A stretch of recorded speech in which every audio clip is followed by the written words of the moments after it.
வணக்கம் நண்பர்களே!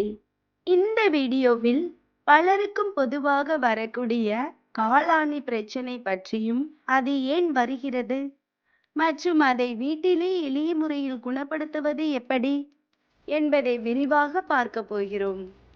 காலாணி என்றால் என்ன? கால்களில் தொடர்ந்து அழுத்தம் அல்லது உராய்வு ஏற்பட்டால் அந்த இடத்தில் தோல் கடிமனாகி தடிமனாக மாறுகிறது. இதைத்தான் நாம் காலாணி என்று சொல்கிறோம்.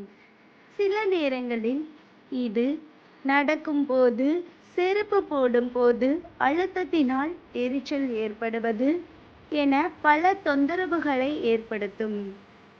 குறுகிய அல்லது தவறான அளவுள்ள செருப்புகள் நீண்ட நேரம் நின்று வேலை செய்வது, தொடர்ந்து ஒரே இடத்தில் அழுத்தம், பாதங்களை சரியாக பராமரிக்காதது போன்ற காரணங்களால் காலாணி பிரச்சனை வருகிறது.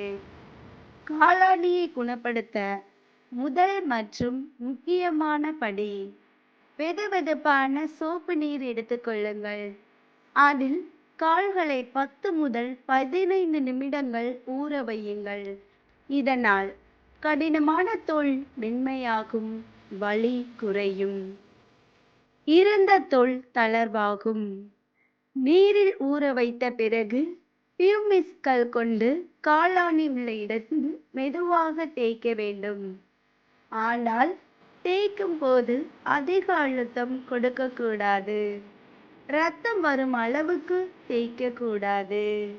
மெதுவாக பொறுமையாக செய்ய வேண்டும். காலாணி பிரச்சனைக்கு வீட்டிலே வைத்தியம் செய்து கொள்ள இயற்கையான மருந்துகள். எலுமிச்சை சாறு. இரவு தூங்க போகும் முன் காலாணி உள்ள இடத்தில் எலுமிச்சை சாறு தேய்த்து விடலாம். இதை தொடர்ந்து செய்தால் ஆணி மென்மையாகும்.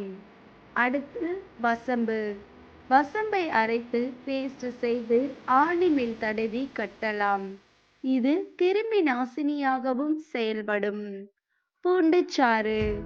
பூண்டுச்சாற்றை தடவி பருத்தி வைத்து கட்டினால் கடினமான தோல் தளரும்.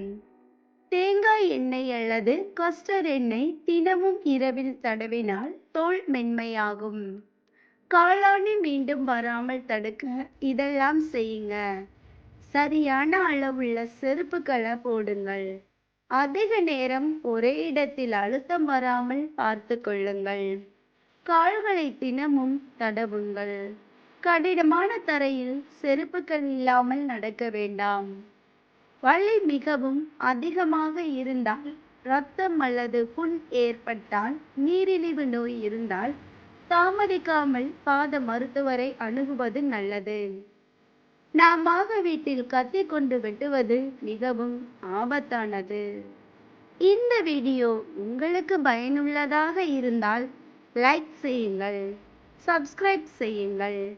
மீண்டும் ஒரு பயனுள்ள வீடியோவில் சந்திப்போம். நன்றி.